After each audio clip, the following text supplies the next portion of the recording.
Hello and welcome back to the A to Z of Football podcast. I'm Alex the A. I'm with Zach the, Zed.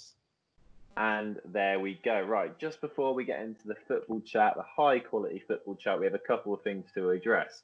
Number one, we apologise that we haven't been uploading as regularly. It's quite hard for us to, organise times and stuff. We're both working men. We're both out in the world getting that dough and seeing friends and stuff now. Lockdown starting to ease, and furthermore, the second point, the most important point of all, Zachary's got a haircut. Look at that beautiful I know, barnet. right? Look at that. Look at that. Look at that. Yes.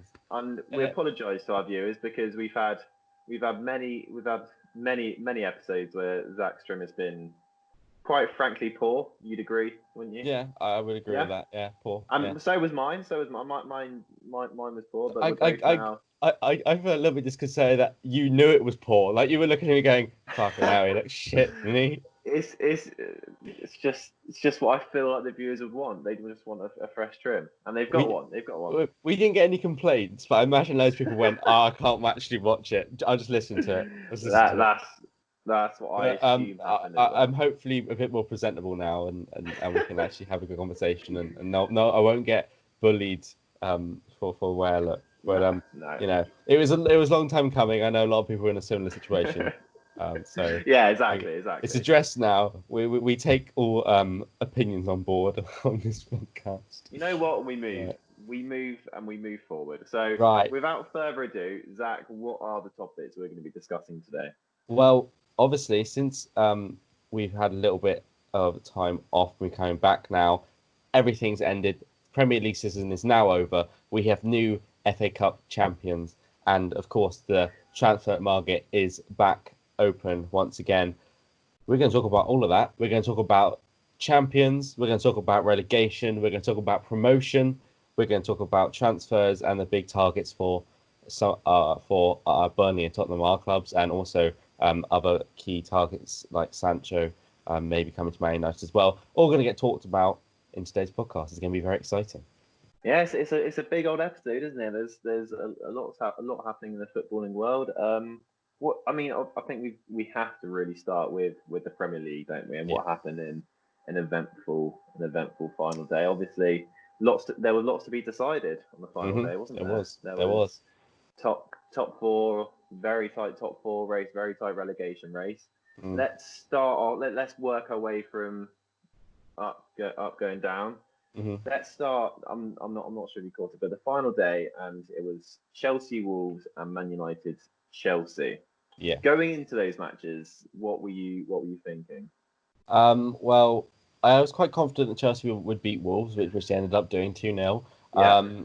So I thought Chelsea could definitely keep that Champions League spot. Man United Leicester was a more difficult game for me. I went for a draw in my initial prediction, but it was quite a sort of quite a tight game really for most part. Wasn't it? It was cagey. Very cagey. Yeah, that's definitely the word for it. But Man United kicked up form towards the end of the match and managed to get the victory there. Probably deserved. They have been amazing, Man United. There's no doubt they've been amazing since the restart.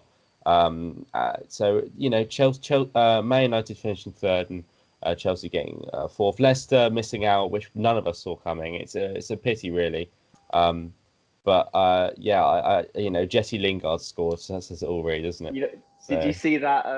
Did you see the guy? There was a guy that had a bet. I think he put £10 or £20 on, and it was 100 to 1 off 75, something like that. Something amazing odds on Jesse Lingard not to score or assist in the whole of the 1920 season, and then he scored with the last kick of the game. Honestly, that's all I can think about. You'd be sick, wouldn't you? You'd be sick. You'd be absolutely fuming. You'd be fuming. But anyway, like besides the point, I was in a similar boat to you. I thought Chelsea would beat Wolves, especially at home, and especially Wolves were going into a slight sort of dip in form at the time. Yeah, Chelsea were quite impressive in the fact they just got 2-0 and then finished the game off. I thought that was very, very clinical and overall a good first season for Frank Lampard. I'm sure at the start of his tenure, they would have said to him, just get top four. That would be a good season, and he's got it. They're in Champions League football. What more can Exactly, you ask exactly. for? That was their main target this year for Yeah, Chelsea, and exactly. But they'll feel disappointed didn't manage to add an FA Cup to that, especially the yeah, fact that Chelsea are a club that's won a trophy for the past 17 years and mm, 17 trophies, 17 years. So they will feel disappointed about that. But I think their target was top four, which is for most clubs now, because that's where the money is and that's where the viewers are. So yeah, Frank Lampard's done very well for a team that is young and not the traditional Chelsea teams that we're used to seeing. Man United probably where they should be, to be honest. As yeah. a bigger club they are, they With, should. with the signings and the club that they are, you're right. I mean they. I'm sure Man United fans won't be scared to admit they would have halfway through the season they would have snapped their hand off for a top Mm, four place. Like hmm not many people would have predicted it. Obviously Bruno Fernandes came in, did a wonderful job in the middle. I think he still hasn't lost a Premier League game, which is a remarkable achievement for half a season. So yeah, no, it is very well done to Man United. I think Leicester will look back at it and unfortunately say that's probably our only opportunity, real opportunity to get in top four for the mm, foreseeable future. I hmm can't see with the signings that these clubs. I mean, we'll go on to talk about signings later. But I can't see where Leicester fit into that top four argument with the signings that some of these clubs are making. mm, I really can't. Just going on to just quickly going back to Chelsea though. I think in many ways, Frank, I'm not going to take anything away from Frank Lampard. He's done very well, and no one can take that away from him. However, with the signings that he's making at the moment, we with Werner confirmed, Ziyech hmm confirmed. yeah, Who else was? I think they signed someone else as well. Anyway, and Havertz probably coming in next season. It's not a gimme season. I felt like this season, whatever happened, he would have another season to build on. But mm. next season, with the signings he's making, he really has to. I would say put up a title fight, but maybe it's Well, going a bit too far. But they need a defender for it to do you're that. I right. think. They need a defender and a goalkeeper. Yeah. I think then maybe, but I think they'll be looking for top four again, really, It, realistically. yeah, But I you are mean, right. I mean, we'll get on a little bit to sort of what we expect from each team yeah, when we get onto the transfer market. What about Europa League then? Because obviously that was really tight as well. Um, Europa League. Yeah. Leicester and Spurs getting fifth and sixth spot. Wolves missing out, obviously because Arsenal won the hmm FA Cup. hmm So in a roundabout way, I'm happy that that Tottenham have European football. But I feel like Wolves, will probably feel a little bit hard done by. Yeah, you know what? I think Wolves are a team that you'd always like to see in the in the Europa League because Mm. they're an underdog. They got what was it sixth place in the end? Was it? No, sorry, Seventh seventh in spot. the end. Yeah. Seventh in the end, which in usual circumstances would be a Europa League place. That's where Burnley finished a couple of seasons ago to get Europa League. Look, it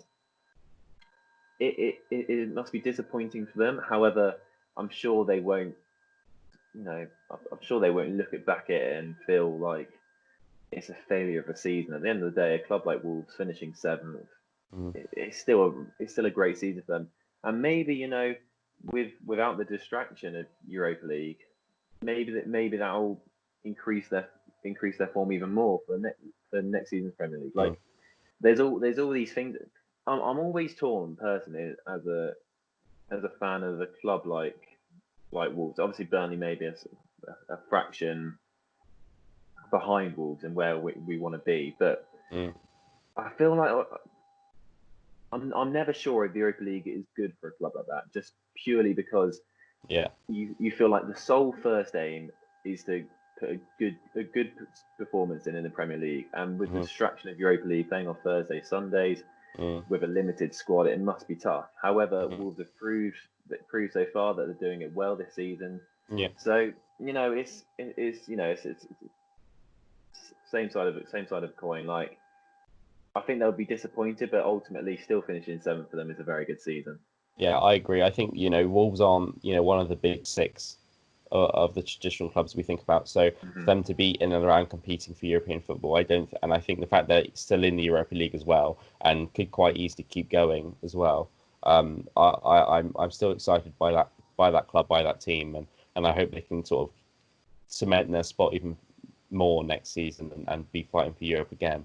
I'm interested to hear your thoughts quickly about Spurs. What are you happy with how the season finished and where you managed to Yeah, finish up, or yeah. So we obviously we came back for the restart and everything, got that 1-1 draw against Man United, and I thought, you know what, that's a decent result considering, Tottenham weren't in the best place, going into lockdown. So yeah, it was kind of a good result to see. Then it really dipped, and I got really concerned.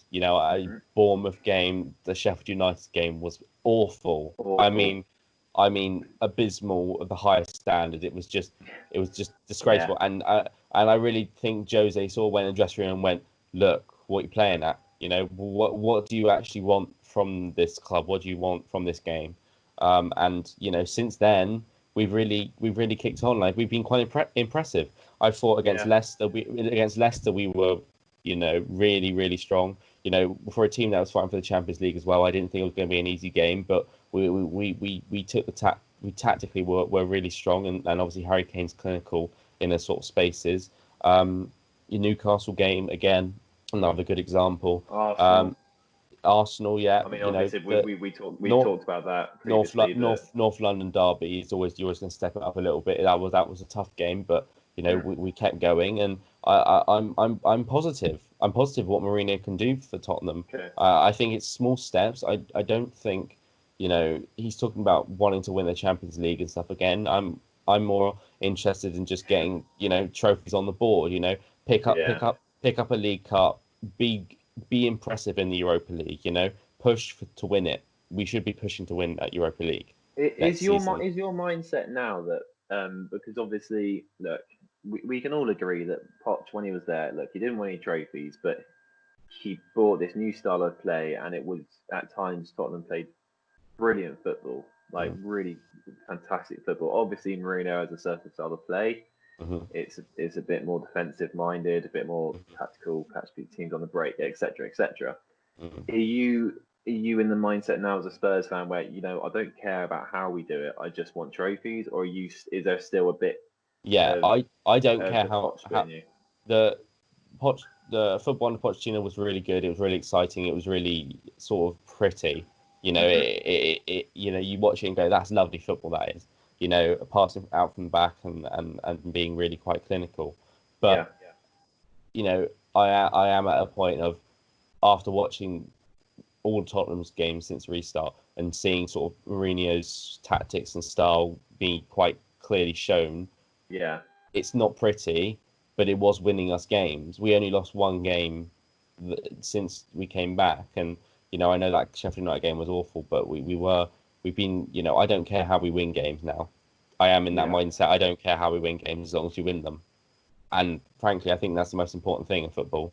You always say, if England were in a World Cup final and we won off, scrappy own goal or something, you would go, I don't care, yeah. as long No, as you win, as long you're as we right, won a World Cup. So yeah, I am that mindset of, and I let's think just do it now. I think that's the mindset of most fans, isn't it? Spurs Yeah, fans, like, because but it's not, by the same token, you're not saying you're disregarding any of the memories or the things that Poch did, because no, of course. I know you will love him, but it is just at the stage now where all the big clubs around you. I mean, Mm, obviously we'll go on to the FA Cup in a second, are still winning trophies when they're yeah, not playing so well. So now yeah. it really We the we time where you we need to we we capitalize. we've got the players. We can build on that team. We've got Yeah. an experienced manager who is a winner. There's no one can disagree that Mourinho isn't a winner. No. And to watch my club, who I don't really remember us winning the League Cup. I was only, what, 7, so Yeah. I don't really remember it. So to actually see my team lift a Europa League or a trophy of that stature, yeah, it would be brilliant. And I don't care Yeah. how we do it. It would, because I think, looking at the team Tottenham have got, Europa League we should be doing like semi-finals in that, at I least. I think the Europa League is a fantastic opportunity for you guys. Like Hmm. we've seen how English clubs have dominated. Sorry, in the last 2 3 years. Always a club at least semi-final stage, usually final stage. Mm. And you're right. And Mourinho's the type of manager that's not gonna take he's not gonna just put out reserves. He's gonna go a very strong team for every Hmm. Yeah, competition, and that is what you need. So yeah. I agree with you. I think ultimately it may not be as exciting to watch, but if it ends in some silverware, then no Mm. one's going to complain, are they? Yeah, and I think it's important that Tottenham staying got Europe because it is a sort of core part of the stadium, the team's mentality with the stadium and the new things like that. And the team that we've got, we deserve to be in Europe, and Europa League's perfect opportunity to potentially win Hmm. it and get straight back to the Champions League, and then Yeah, prove that we deserve to be there again. So I'm yeah, fully with you. I think it was a good end of the season, and I'm happy that we finished sixth, even if it's not fourth, but it was good. But Yeah, what's more exciting about the Premier League, I thought anyway, was the relegation battle we found ourselves in last brilliant, day. brilliant. Now, it was all depending on goal difference and things like this. So, in the end, Bournemouth and Watford joined Norwich and were relegated to the Championship. I felt so bad for Bournemouth because they did so well, didn't they? It was, yeah. You know what? Yeah, I did feel bad for them. I have to say, I think looking at looking at them at all three teams, I thought Bournemouth personally looking at I think they had run their course in the Premier League Mm, overall. Just because obviously they came up 5 years ago, did really well in the first couple of seasons, then ever since have slowly starting to get lower and lower down the league table, and their football this season was pretty atrocious yeah. by their standards. But I agree, like if you're beating Everton away on the final day comfortably, you don't, and your other two teams battling have tough away games, you'd probably think, right, we're in a really good shout here. Just didn't happen like that, did it? I mean, I think I was in the pub at the time, of course I Hmm. was watching it, and it was really interesting watching the Aston Villa and West Ham game, because that was Mm, you could look at it and you could know that was such an important game for Villa, hmm. because they were just camped pretty much on their 18-yard line, just making sure West Ham didn't score, which I thought was a really risky tactic. Yeah, However, fair play to them. Like, if there's yeah. one game where they needed to shut the team out and grab a quick goal Mm. in the 80th minute, it was that game. And Yeah, yeah, personally, as a Premier League fan, I'm happy that the Villa stayed in the league. yeah. I think Villa they are an established Premier League club. Maybe not in recent years, but historically, I think they are. And I think they showed that they probably deserved to stay up in the end anyway. To Mm. beat Arsenal, who were doing reasonably well, started to they just beat City in Yeah, the FA Cup, which is no easy feat by any measure. I think they they they sort of offered the Premier League what they're capable of and yeah. get results, and they stay up. Watford, awful. I mean they deserved it. Why they sacking Pearson 2 days before? I don't know why they did that. It's It really bizarre. is a I mean, it may be a bit harsh to say, but I think it was a disgrace of a decision. Like, the Hmm. guy took them; they were bottom of the league, I think, by about 7 points clear off 17th place. So a survivor when he came. He got them back, and when they sacked him, I think they were still above the relegation zone by goal difference, or basically it was very close. And as we've said a couple of times on this podcast, Nigel Pearson, he's the type of guy you just back him to get a Hmm. result here or there, and you back him when it's Hmm. needed. He can Yeah. get the players going. He can get them up for stuff. How you can sack a manager 2 games before the end of the season is beyond me. I think it's totally naive. Watford always sack managers and think it's going to work out. Fair enough, they've managed to survive, but doing it two games before, like with these crucial It's games, a and well. Let's look at it this way, Alex. That Arsenal game, that final game, they had to get a result out of it. It wasn't never going to be easy. That game finished 3-2. If yeah, Nigel Pearson was still in charge, they could have finished 3-all, or yeah, they could have even turned it round. it's But it was because they didn't have a manager on for the final, there is something fundamentally wrong with the structure of that club. I don't know if it's the owners' inexperience in actually understanding football, or if it's people in the offices. I don't know, but there's something fundamentally wrong. So we've gone through 4 managers in one season, and you think you're going to be able to stay up, and there's not going to be unrest. I don't know what plan you had in your head for that. I just don't know what message it sends to the players. Like Mm, he's obviously like, you can argue whether it was working or not, but what's there for everyone to see as a fact is that he took them from bottom to 17th, and mm-hmm, was still out, like, and there was still so much to play. It wasn't like, they needed to win both games. It's just matching other results, which they mm, failed to do. So what message does that send to the players? With the guys instilled tactics, he knows what each of them wants to do. mm. Suddenly, with the most two important games of the season left, they sack him, and you're pretty much back to square one with a guy coming in with, I didn't come in, but like your assistant manager who will obviously have different ideas or have different philosophies about things. You can't install that into players with 2 games left and install your ideas with two Yeah, games. agreed. It's Yeah, it was bizarre, and I yeah. agree with you. I think it they didn't learn from their previous mistakes, and ultimately they paid for it. Yeah, well, it's quite fitting, really, that Bournemouth and Watford joined Norwich, because those three are the same 3 teams that came up together in the what was it 13, 14 Oh, was season. it? Yeah, that they Yeah, all came out together. So yeah, it's probably fitting that they all oh, go that's down fascinating. together as well. But yeah, Villa are safe. But they've got challenge because who the teams who have come up from the Championship: Leeds, West Brom, and Fulham.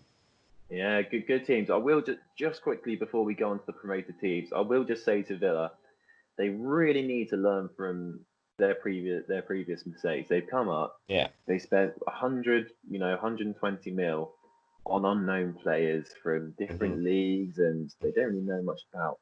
Just stick to the basics. I don't want to go on about Burnley, but we've got a track record of buying players, good players from the Championship or good players from other Premier League clubs, known for what they can do in the English game, and they perform.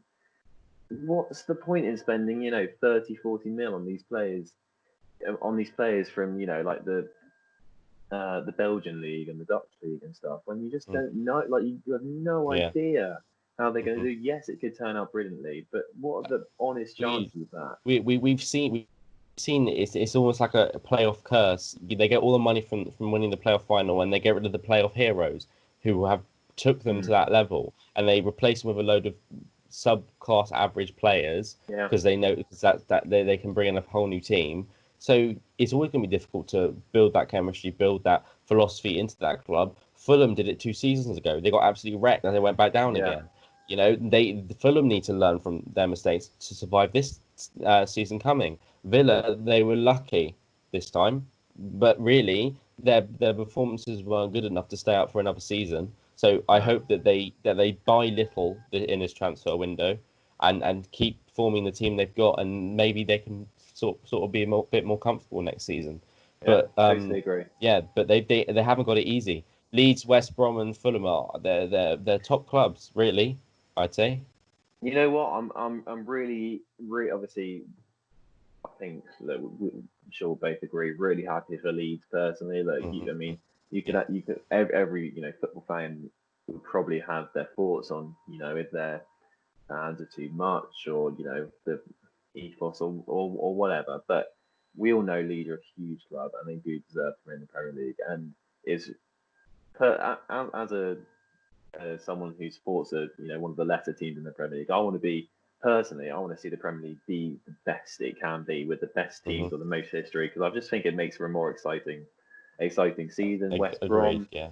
West Brom again, lots of history. They've been in the Premier League for countless amounts of seasons. Really nice to see them come back up.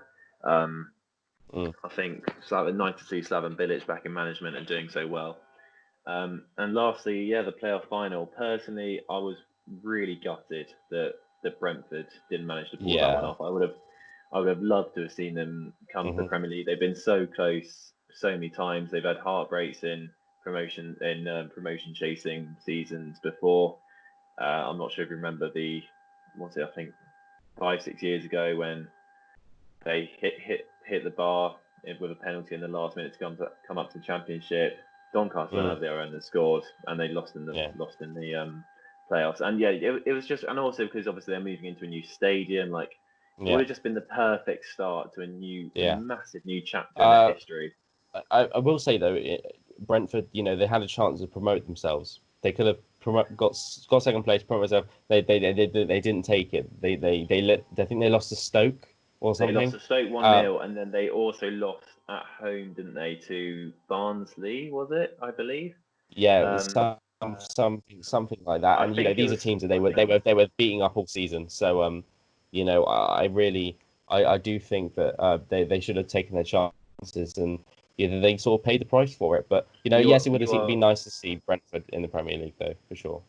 you are right. Actually, looking back, like it's a shame they couldn't do it, but at the same time, you're like you probably don't you probably don't deserve to go up if you can't handle the pressure of playing two very Mm, lowly placed teams in the Championship and not mm. even getting a point against Well, either of yeah, them. I think that showed the experience of Fulham a little bit as well. The fact that they've been there before, they've done it before, they know Yeah, what to do and how to deal with that pressure. I think maybe that could have been an element which helped them.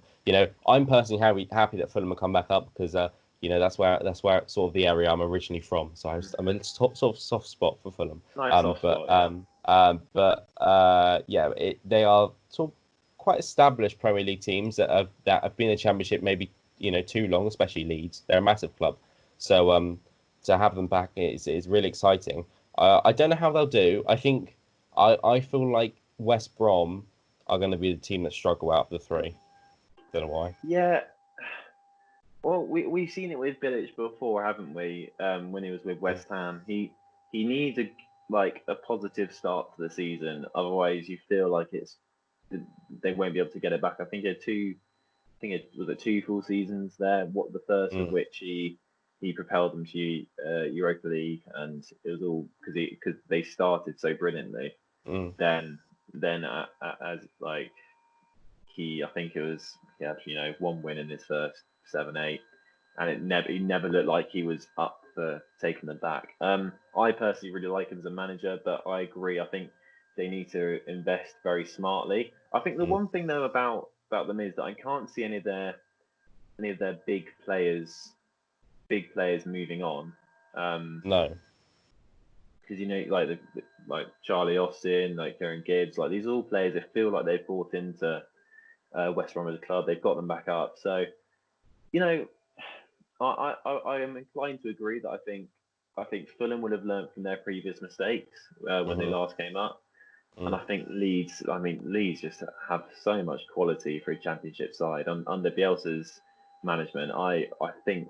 I mean, I'm inclined to think they'll do well. So yeah, I agree that I think out of the three, West Brom will be in the most trouble, but obviously we need to see Yeah, how I their definitely think transfers go. that there's teams in the Premier League though, which I think we've seen it in the Premier League all season that there's again Liverpool and Man City the only two really impressive teams. No one's had a good season Yeah, really.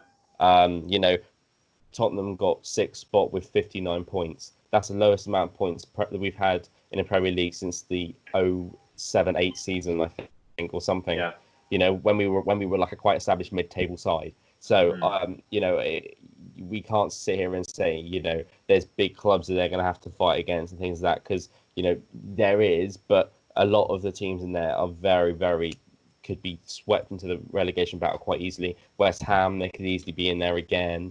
I think Villa, Brighton. I think obviously, Brighton. I think Brighton Brighton, would be right Brighton down there. definitely.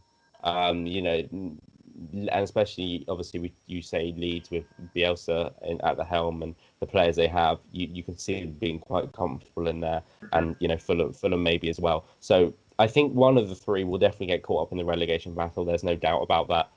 Yeah. But it's very interesting. I can't sit. like last season, when Sheffield United came up, I made the big assumption. I was like, oh, they'll be rock bottom, they'll be gone. They'll go.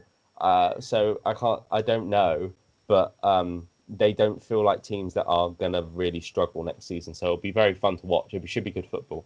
Yeah, it should be for sure. And like as I say, look, bottom line is happy that clubs of history are coming back up. You want the Premier League to be the Mm, most elite it can be, and yeah, mm. and looking forward to it. So, shall we move on to the FA Cup? Yes, FA Cup final. It was Arsenal versus Chelsea. Um, Obviously It's a bit of a not lose a lose for you, wasn't it? yeah, But not really a just final that I ever really want to see. But one you slightly know, bigger loss than the other, yeah. maybe. Um, I was a Blues fan for the afternoon, but Yeah. reluctantly, but I was because I can't stand Arsenal. But that's just Hmm. because I have loyalties. So that's all that is. But yeah, Tottenham, Chelsea played well for the first maybe 20 minutes, and then it was Arsenal's game. Really, Arsenal played better. They were the better team. You have to say, don't you? You, you do. I thought, um, yeah. Look, I think Chelsea. I think missed out on a big opportunity in the first 20 minutes. You're right. I think there was easily an opportunity for them to grab a second within that first period, which then Mm, would have really, we've seen Arsenal before, we've seen Arsenal this season. Whenever they go a goal down, mm, then often they lose their heads. And I know in the end they recovered and they did really well, but there was another 5-10 minutes after that first goal where I think they probably could have gone for it a little bit more and pushed a little bit more. I know that they mm, had a couple of half chances, but it didn't feel like. I think Arsenal in that first 20 minutes was really there for the taking to take the final away for them. Having said mm, that, you're right. After the mm, 20 minutes, Arsenal started getting their groove on. I have to say, I thought Pepe was really, really good. I think obviously mm, Aubameyang, we'll get on to him in a second, but I thought Pepe mm, as a right wing player played really, really well. mm, And it was Chelsea just they just didn't seem like they really wanted to stamp their authority on the game once they got the yeah. first goal. It didn't seem like they Well, were it, it they were it just was in content with that. it was interesting when they both came out for with formations of 3-4-3 because that was really high press. Well, obviously both wanted to really attack the game, Mm. but as soon as Chelsea scored that first goal, I turned to my brother and I said to him, I said, they're quicker than you going up front with Aubameyang and Pepe, and Lacazette, yeah. because of the two high presses that you've got, they're gonna be able to counterattack you a lot easier because they can just Mm. kick it up the field, and because you haven't got enough people back because you're so high pressed as well, they're just gonna run over the top and take the ball, and that's what was happening. They were going over the top and they were having to sprint back and try and stop Aubameyang, and that's how the penalty happened, of course, for Arsenal. Would you say so? I mean, we'll come on to maybe a couple of refereeing decisions. Mm, Would you? Because the thing is, I think I actually looking back, I'm not. I get why it wasn't given, but I personally think the Aubameyang penalty is a red card as well. mm, I know there's cover there. However, it's we all like if Aubameyang has has an easy shot to get away, which he would mm, have yeah. done about 8-10 yards from the goal. It may even if it's a slight angle. Mm. I mean, you can't deny that's a clear goal scoring opportunity. Yeah, I think if Aspilicueta hadn't caught up with him, the cover wouldn't have got there either. So yeah, I think. That's what's sort of playing in my mind. However, of course, in real time, it looks because of how much Azpilicueta slows him down, it looks like Rudiger's getting back anyway, and Mm, could come across. But anyway, so that's obviously a yellow card, definite penalty. I don't think anyone mm. can argue about that. Yeah, Really no, well put away by Aubameyang, it I was have to was say, definitely a penalty. Definitely a penalty. Yeah, and it slotted over really nicely. I have to say, his yeah. composure there was very good. Hmm. And then I think actually probably in my opinion one of if not the most key changing point in the game. Obviously Mm. Arsenal was starting to dominate, but Pulisic's injury I think Yeah, was massive. straight at the very start of the second half, wasn't it? It's like almost just Right at kicked the off start of and the second half, yeah. he was by far and away Chelsea's most Mhm. dangerous, attacking, like Yeah. front foot, like Mhm. what I'm trying to say, ball. Yeah. He was good. Yeah. Basically, what I'm He trying was to he say was is he was he was Chelsea's key man. He was their there we threat go. to score a goal. Yeah. He was Um. their key threat, wasn't he? Yeah. And He as soon definitely as was. that injury happened, it felt they just even if they managed to pick them off on the break, they just didn't have this. Like Pedro hasn't got his speed anymore, Mm. so it didn't really feel like then the attacking options were as as dangerous as they could have been.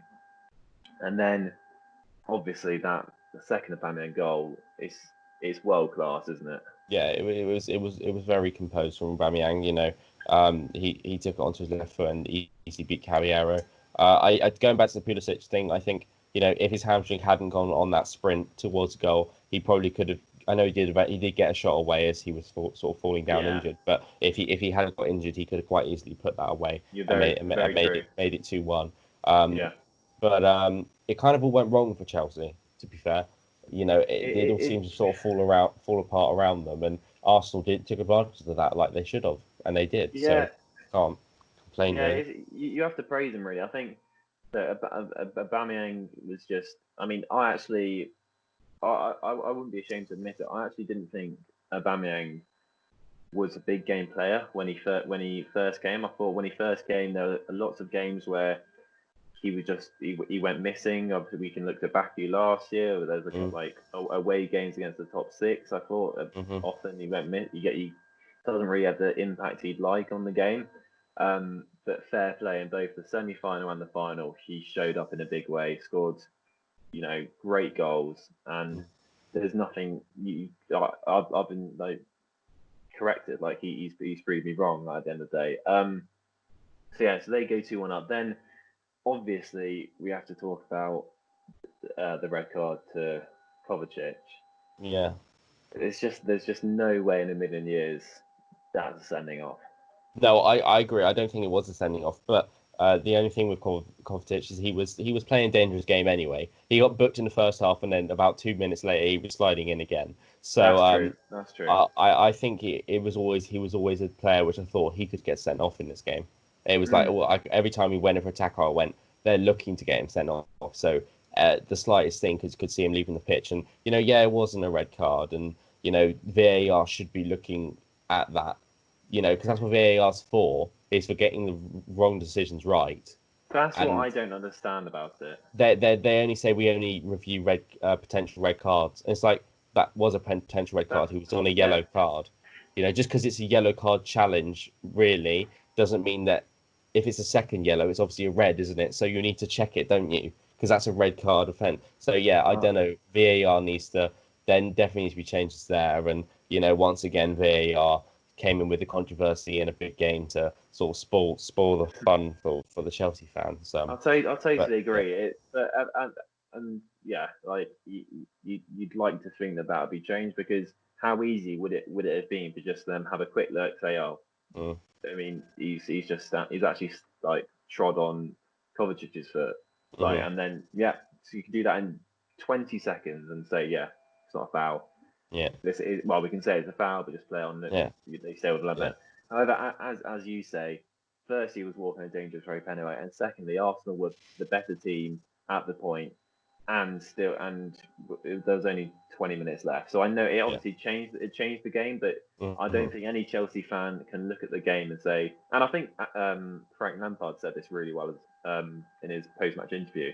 They mm. didn't play well enough to win an FA Cup final. No, and I think that's been Chelsea's problem all season. They've been very inconsistent. They go Mm, from beating Man City to losing against West Ham, to then yeah. losing against Sheffield United, and then go and beat Wolves, in the final game. And you can kind of just look at them and you go, where are you going? Where's your Yeah, direction? Because you can't be if you want to be a big club and be really competitive in Champions League, in title races, you can't be that inconsistent. We've seen it with Liverpool, Man City. They're never inconsistent. Man City was slightly this season, which is why they couldn't keep up with Liverpool. But next season they will not make the same mistakes.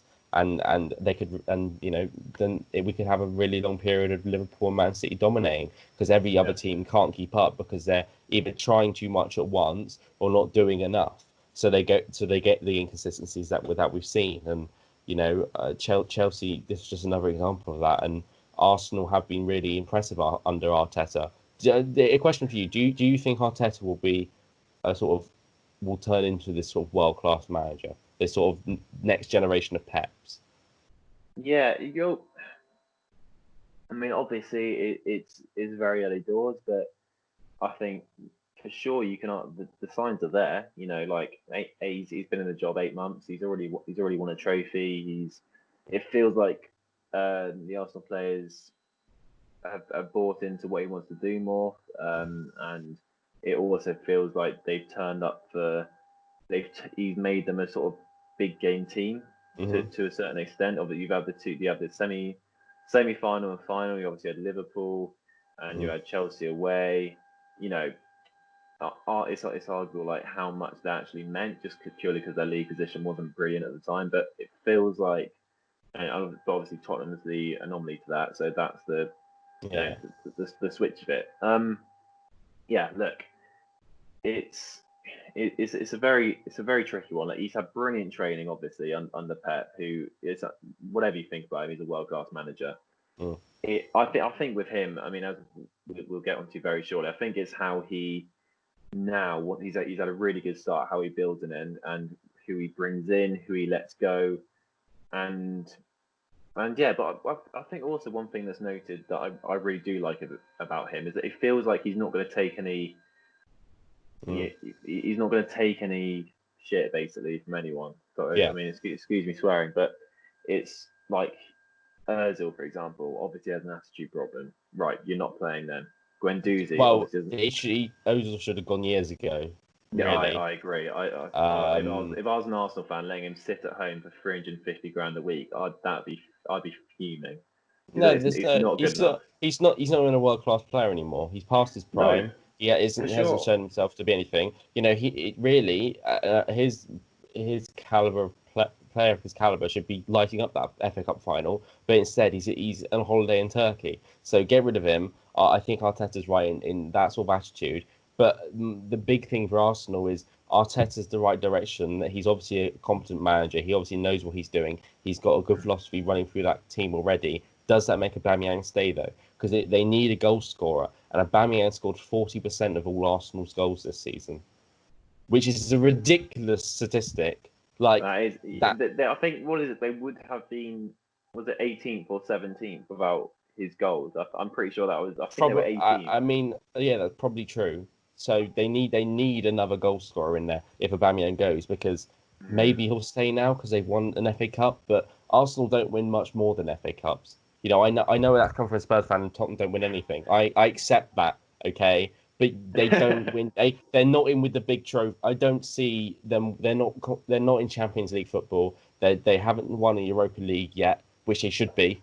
A yeah, team of that size they should be. They're not winning Champions Leagues. They're not fighting for Premier League titles. This is Arsenal. The yeah. Invincibles. Mm. They got so many classics, games, and achievements. And winning FA Cups is fine, but is that enough for a world class player like Aubameyang to stay? Don't know. It's not. It's just. I think that this leads us in quite nicely to transfers. Like, just quickly finishing up on the FA Cup. Um, I think Arsenal needed European football, Mm. and for them as a club, and I was just I don't want to rub salt into the wounds, so to speak. But do you find it frustrating, or that means that you now have to play 3 qualifying games for the Europa League, or does that not really phase you, and you just see it as a I good opportunity to test out players? Yeah, no, I don't mind about the Europa League qualifying because it's a piece of cake, Yeah, really. yeah. They're not teams that I'm worried about. But You'll be playing like teams from like Armenia and like yeah, yeah, yeah, and Armenia third division and stuff like yeah, that. So I'm not too worried, and yeah, it's a good chance to test out players, and I mean, it'll be more games, and we might suffer in the Premier League for it, but I feel quite confident with the players we've got, and obviously Good, yeah. Mourinho in charge. I think we'll be okay in that sense, but yeah, it is frustrating that they get immediate, qualification when they didn't even do well in the league. But that it is what it is, and Yeah. and uh, they deserve to win the trophy, so I'm not going to take anything away from them. So Thanks. yeah, Okay, but right. yeah, let's talk about transfers. Let's start with Aubameyang Yeah. as he's there. Does he stay at Arsenal? Because for me, if I was him, I wouldn't. That's I totally agree. Look, he's at the end of the day, I think people forget he's not 27, 28. He's 31 now. He's Mm, coming towards the end of his years. I mean, fair play to him. He's still banging in goals at that, and like doesn't look like stopping anyway. But there is obviously going to come a point where that's going to slow down. He's probably got, I would say, 3 years left at a really high level. So why wouldn't he when he's pretty much guaranteed to get 20 goals wherever he goes, in my opinion? mm, Why, if a Barcelona or Real Madrid came in, how couldn't he turn it down? My question mark with him is his ambition. mm, Um, I don't think he really, really, really wants trophies that badly to move. I actually think he's going to stay, and I think the thing is that firstly, I think he likes being in London. I think London is a huge like pulling factor for a lot of mm, players. Like being in mm, London is a big thing. I mhm, think secondly, he likes being the top. I think he likes being the captain. I think he likes being the top dog of a mhm, place. I think he enjoys the responsibility, enjoys knowing that people rely on him. mm. Well, I And mean, he's got to get better at holding trophies though, because I mean, if he keeps oh yeah, that dropping was them, then what's he doing picking up at the base of the FA Cup for? What's that about? It just no, pops it's off. shocking, wasn't It it? pop it Shocking. pops off as if he's broken it. What do you But that expect to that happen? that that was the only thing that made my day from that final. But I digress. Carry on. Carry on.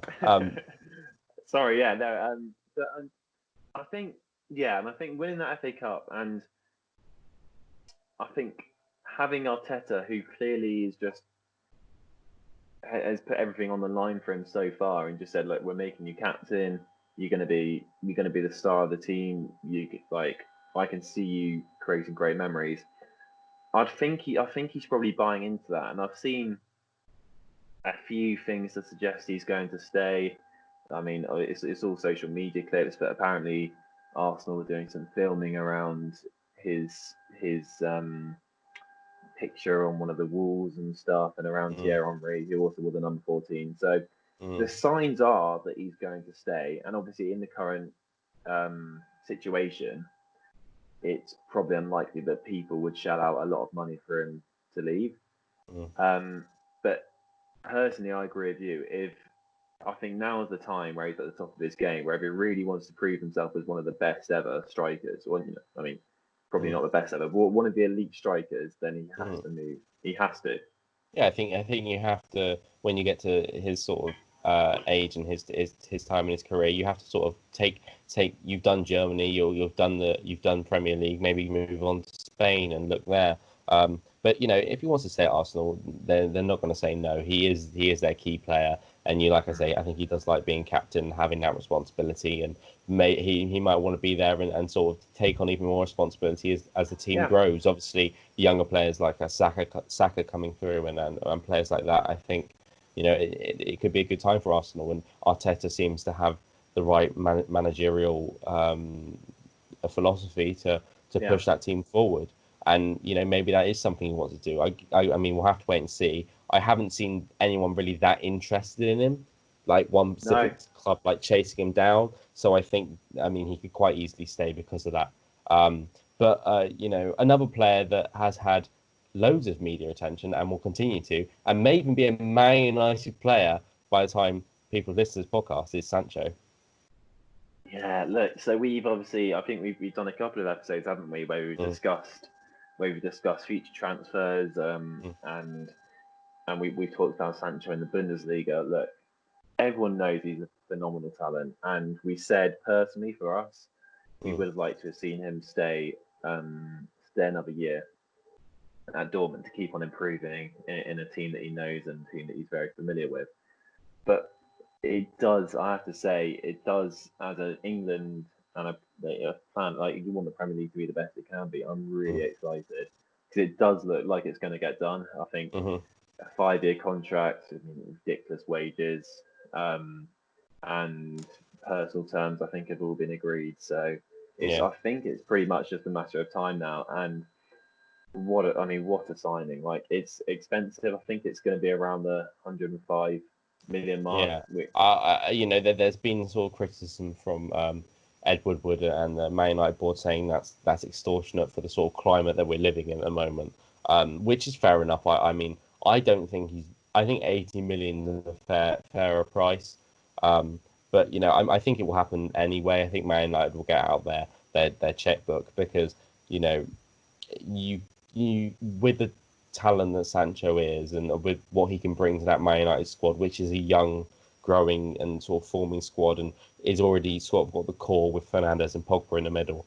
I mean, wow. If he's in that Man United squad, wow. They could really push on to be title contenders again, which I for, don't want to see because for I've sure, just, but still, it definitely could happen, and for him to be in the Premier League, it definitely makes next season even more exciting. the question, the big question on everyone's lips though, Zach, which I have to put to you, is does he get in ahead of Jesse Lingard? Yes, definitely. Are you I think he's sure? capable. I think he can score more than one goal in a season in the last Jesse second. Lingard's an up and coming fantastic talent though in British football. I think Yeah, it's going to be. Sorry, I couldn't yeah. help. I couldn't help myself, No, mate. no. In all seriousness, I think he'll come straight into the first squad. I don't think he'll Oh, have any he, he, competition to struggle to try to get into that.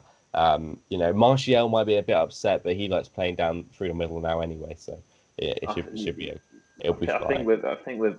with a Sancho on the right, and look, the thing is as well, we're forgetting about Greenwood. So if you have a Rashford on the left, which is where I think he preferably Mm, likes playing at the moment, mm, with Greenwood and Martial rotating in the middle with Sancho on the right, and then you have mm. if Pogba stays, which I think he's going to from what I've seen. Like it I doesn't haven't heard really anything about him leaving, that so I haven't heard anything about him leaving, and obviously they got in the Champions League, which will be a huge positive for him. mm, So having you know having Pogba and Fernandez behind those front three, that is, as you said, scary. hmm That is scary. I believe, next season they're going to be title challengers, yeah. and that's on the assumption that they either buy a new goalkeeper or Dean Henderson's going to come back. If Well, they stick with De Gea, then I'm not sure. they're looking at Schmeichel, aren't they, for goalkeeper? Kasper Yes, they are. Schmeichel. I think Um, actually it'll be a very shrewd bit of business by them. yeah, I think that would be a good signing, but I still think De Gea is a brilliant goalkeeper, and I'm not. I don't. I think he's made a lot of errors, but I still think I feel quite confident if I had De Gea in goal. So Would you have him at Spurs what De Gea? Yeah, of course. over Lloris? Um, Not over Lloris. Okay, But that's only because Lloris has been in such a long time, and he is a World Cup winning goalkeeper, and yeah. he's very good. He's a very good shot stopper, when he needs to be. So no, I think De Gea is good enough to stay in that team. But maybe if you wanted to, because of the errors he's made, he does need to sort of maybe have a bit more competition for his spot. And I think Yeah. someone like Schmeichel would be good for that, definitely. Um, yeah. I mean, let's talk about a couple of the transfer signings that have already happened. Yeah. So today it's being announced that Ake from Bournemouth is going for his medical at Manchester City. Is that a good buy? Because I feel like Ake is quite a good defender, but they got Laporte and players like that. Is it going to strengthen their squad? This is the thing. I'm not.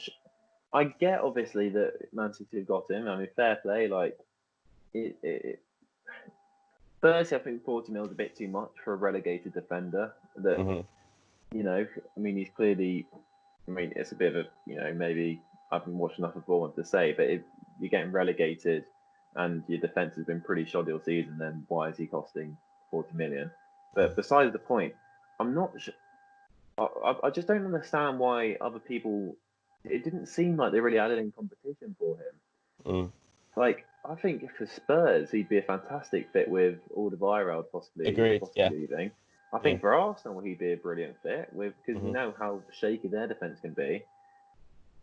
Chelsea, where he came from, like Well, I mean, they had a buyback Chelsea had, clause. yeah, the buyback clause. They could have quite. I mean, I would have taken him back. Chelsea's defense isn't the best. I No, mean, it's shaky as anything. it's okay, but you know, Zuma's probably your one of your better centre backs.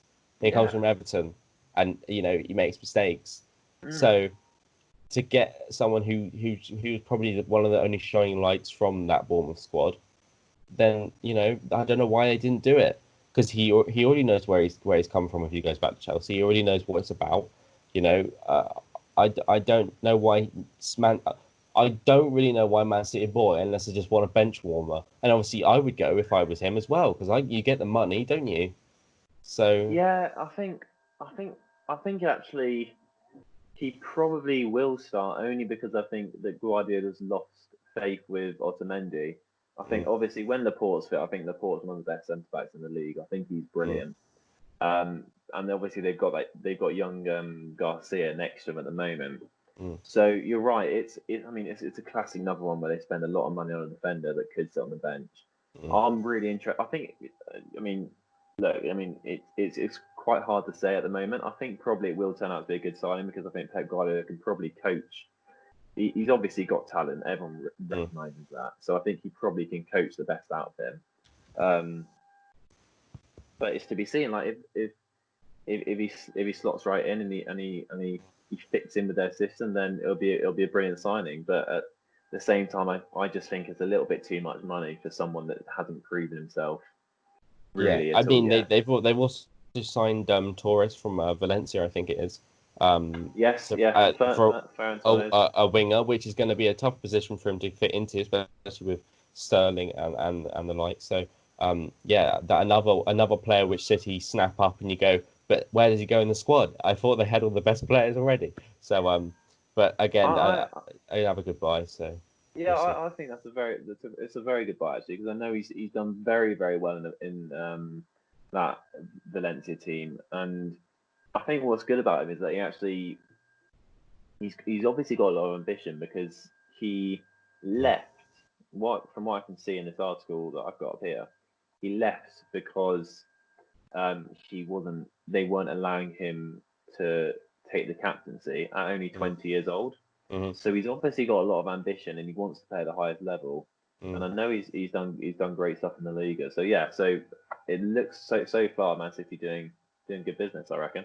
Yeah, you know they always splash out in the transfer market, and that's why they're one of the best clubs in Premier League. Hmm. Let's end then, Alex. Any transfer news for Burnley? Well, there are transfer hopes and there's transfer news. There's two very different things. Transfer news, I'm afraid there's a big lack of Mm, at the moment for Bennett. I mean, we never unfortunately we're never a club to get our business done early, which infuriates the hell out of me. But it just is what it is. I've got to roll with it. I'd really like um a right winger. We've got Dwight mm, McNeil on the left, who's doesn't look to be leaving. I think he's very happy where he is. He's on a good contract. He knows he's going to play first team football. But we haven't had a proper right wing. I mean, we're playing Eric Peters there for some of the mm. last few games of the season. I mean, what's that about? Eric Peters. Don't get me wrong, I love him as a guy, but as a right winger, Premier League right winger, maybe not. So I'd really like to see us try and go for Todd Cantwell. I think That'd be a good obviously signing. That'd be a it, good it signing. would be. There are a lot of clubs interested, I assume, so it'll be very hard to get him. But like, he's obviously a guy with a lot of talent. I think he's a very similar player to Dwight McNeil. He isn't blessed with loads of pace, but he's really skillful. He's got a great cross on him, etc., etc. Um, and actually, well, another player that I saw today who's on the market is Ollie Watkins from Brentford. Since Brentford haven't got Okay. promoted, All right. for 18 million, Ollie Watkins can be bought. And for us, we haven't really. We've got Matej Vidra, who's our only sort of nimble-footed, shall we say, striker that can actually, Yeah.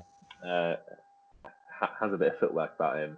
Mm. I mean, no disrespect to Ashley Barnes and Chris Wood, but they're not blessed with the best first touch and pace I've ever seen in my life. So yeah, so I mean, I think defensively we're fine as long as obviously Tarkovsky and Pope don't go. We've slapped 250 million price tags on both of those, so very optimistic in I mean, that fair sense. enough. They're players that are worth that much in today's Yeah, market. I So think I think I in this agree with that. market you can't really argue with it, can you? No. Like I think I was speaking to my family about this actually. We're all Burnley fans, and we're saying if Pope did go to Chelsea, which are the rumours, Mm. I personally wouldn't have any grievances because he'd be going for very good money. We'd get a lot of good money Mm. to invest back into other positions. We've already got Bailey Peacock Farrell, the Northern Mm. Irish goalkeeper. I think is going to turn. He's still really young. He's Mm. probably learning a lot. And personally, for Pope, I want to see him try and graft that England number one shirt, as we talked about in the last Well, podcast. it's And actually it's interesting you say it because Pope going to Chelsea seems like a perfect fit. I know yeah, you want him at Burnley, and I quite mhm, like the fact that he plays for Burnley and he is of fighting course, for that number one shirt anyway. Because Burnley aren't as big a club as Chelsea, but I think if he's gonna keep going in his career and grow, I think Chelsea is a perfect fit, especially that considering Kepa's useless. So yeah, yeah, he's yeah. awful, isn't he? I can't stand. So basically, yeah. So the situation with us is that defensively, maybe we're looking at. I know actually, I'll tell a lie. Yeah, there is some rumours that Matty Cash at Nottingham Forest right back. He's done very well Mm. for them this season. We're looking at him as a potential right back option. So we are looking around as usual in the championship. Mm. So it's just a waiting game for that. I think for us, it's more about who we can keep. And Mm. if I mean if we keep if we don't sell anyone notable, then Mm. I'm not going to go into the season worried. But it would Yeah. be nice to see us just invest a little bit more in attacking positions. So let's move on to Spurs then. First question, and this isn't about who's coming in, it's more Mm. about who's going out. I know. So are the Tongan and Alderweireld both going? Is that what you So understand? Alderweireld signed a new contract, sort of a few Was months it the ago. 1 year extension? I think so. Yeah. So Yeah. we have him for another season. Okay. Vertonghen is a free transfer, so I think maybe he might go back to the Dutch league maybe. I But can see I that don't. happening. Yeah.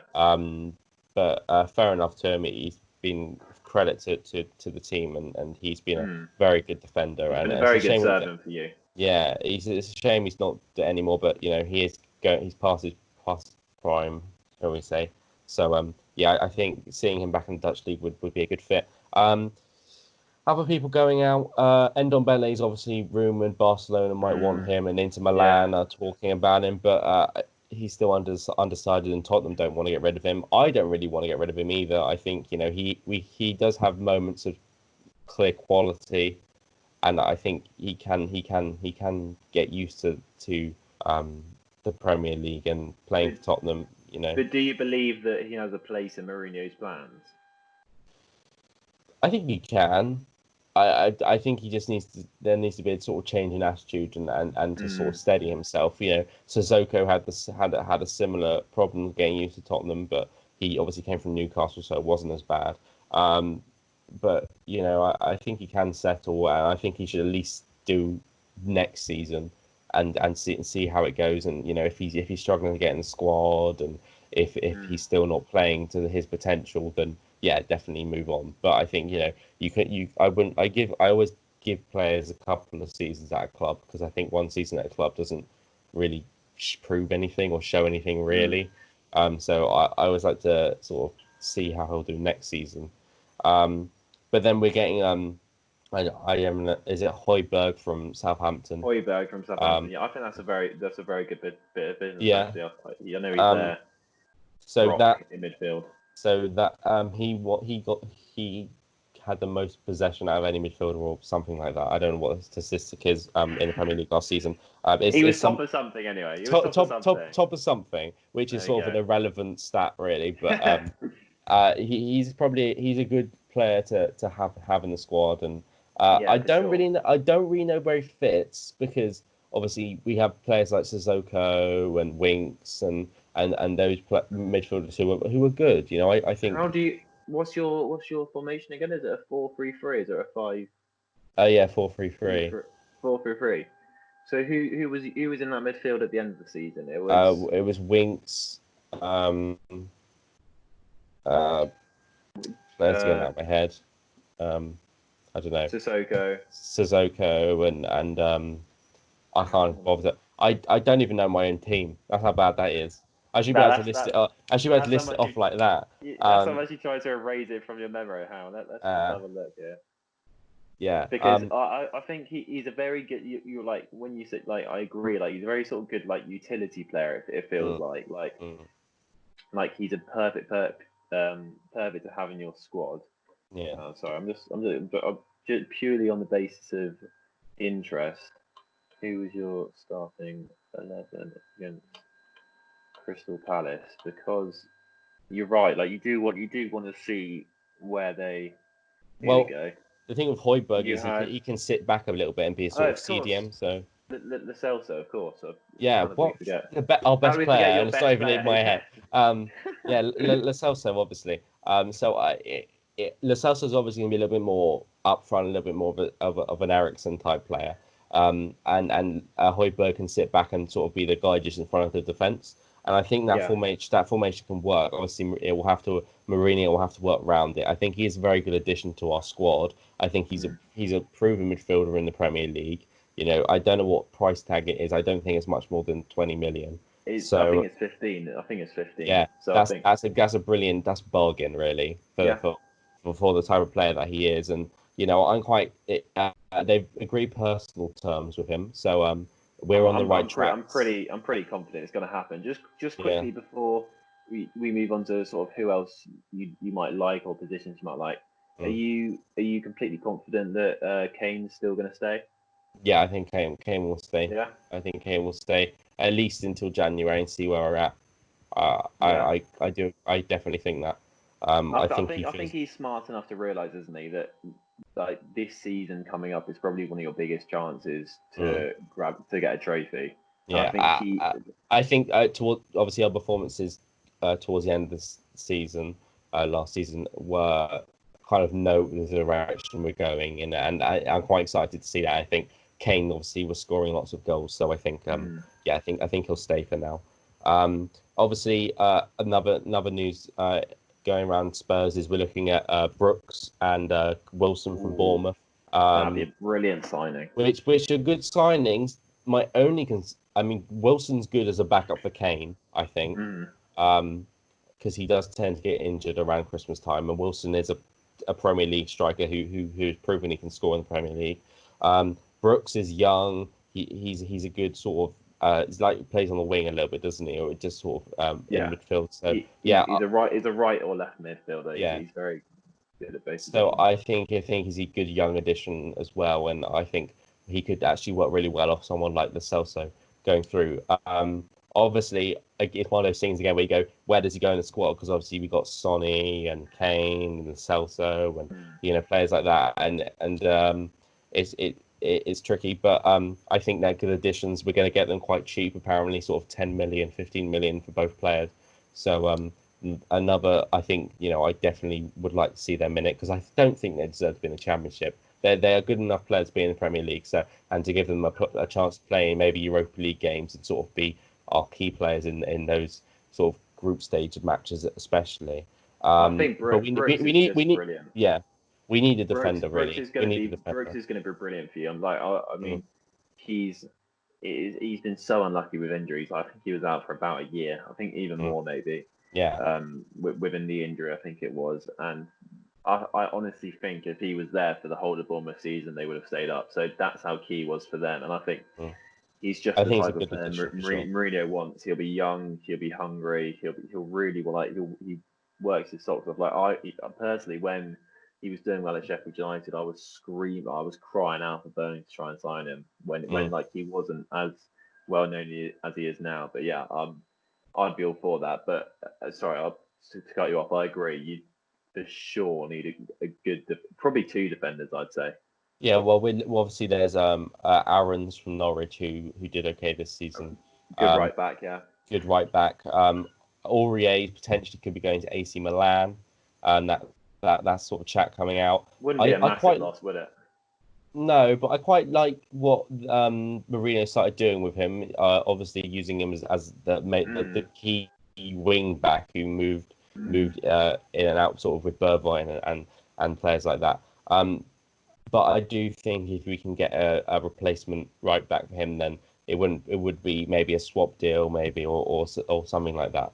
But I think yeah, we need a full back and we need a centre back. There's potential talk about Kurt Zouma, obviously from Chelsea, coming Oh, in. wow. Not a Interesting one. bad addition. I don't think it really improves our defense too much. That's what I'm It's thinking. what He's not. it just adds to it. Like Alderweireld and Sanchez and Dyer, they're good centre backs. They're not brilliant, but I don't think Zuma's just another person. I don't think he brings it up another level at He all. doesn't. I mean, for one, he doesn't really get in that team. Really, does like I No. think Sanchez and Alderweireld are better players than him, and also he's a person very prone to mistakes and errors, isn't it? Which is Mm. what you really want to try and cut out for next season, especially with the way you're going to try and play. Like your whole your whole system is based on really solid defense quickly, and then quickly moving up to the midfield and onto the attackers, Mm. obviously. And with someone like Zuma, I'm not sure if he'd be able to do that. However, I mean he's done very well for Chelsea this season. Like whether you like it or not, obviously didn't have the best game against Arsenal, but could be a very welcome addition. Mm. And Yeah. and, and I think him being there could possibly push Sanchez in particular. I think because I think Sanchez is could be a world class centre back. I personally feel Yeah. like he's got all the attributes to be. He just hasn't quite clicked He yet. But if you had he someone on his he's the weak tail to link. push into, Sanchez is the weak link. He has moments of brilliance, but moments of yeah, like, what are you doing? yeah, Um, yeah, and I understand it's difficult because we had that strong partnership with Vertonghen and Alderweireld for years, mm, and those two were the really strong defenders, and it worked really well. So for him to sort of try and build a partnership with Dyer or Alderweireld, it's been tricky. But we started getting there sort of the last few games of the season, yeah. and you started to see it a little bit more. So I think yeah, Sanchez he was a quite expensive buy for us a couple of seasons ago. So I think I definitely want to, and he's young. So it maybe bring in Zuma, maybe you can find a better partnership there. But I think Mm, and it gives us options. This is why I mm, like Tottenham being in the transfer sort of conversation is it gives us options. They might not get into first team, but it gets especially a player like Callum Wilson or David Brooks. It just if Sonny and Kane both go, we saw it towards the end of last season. We fall apart. We had no mm, structure. We had Dele Alli as our centre forward. It didn't work. Not because Dele Alli is a bad player, just because that's not his position. yeah. So to have options and that aren't expensive and have proved themselves in the Premier League to be decent players, I think it does look strong, and hopefully it's not just what Tottenham normally do and talk about it and don't do anything about it. Maybe hopefully this time we actually bring in a few additions and but I don't think yeah, Mourinho is one to sit on rumours or sit on no, potential. I think he's proven that if he wants players, he's going to get it, and that's what Tottenham need. They just need for a guy to say, "Yep, this is the guy I want." No, we're not going to negotiate. Just that's the price, and you'll get them because ultimately you still have got a very good pull factor with London, the stadium, mm, Mourinho, who people have their opinions about him, but there's no doubting he was until very recently, or I still is a world class manager, and it's just like I think it's going to be a very. I'm really interested to see how Spurs do next season because mhm. I feel like it could either go really well and you could like really push for a top four place, or it could be another season like this Yeah. season where it just doesn't I, doesn't click. So I definitely think we need to do maybe next week a little next season predictions and see where we think everyone will yeah, sort of end yeah, up yeah, at. yeah, for But sure. anyway, that's for another podcast. But we're all talked out, Alex. I think where we We we've are. we've we've I'm we've chatted knackered. about every. I'm Knackered. knackered. It God, was it that's was my good. I exercise for the enjoyed it. day done.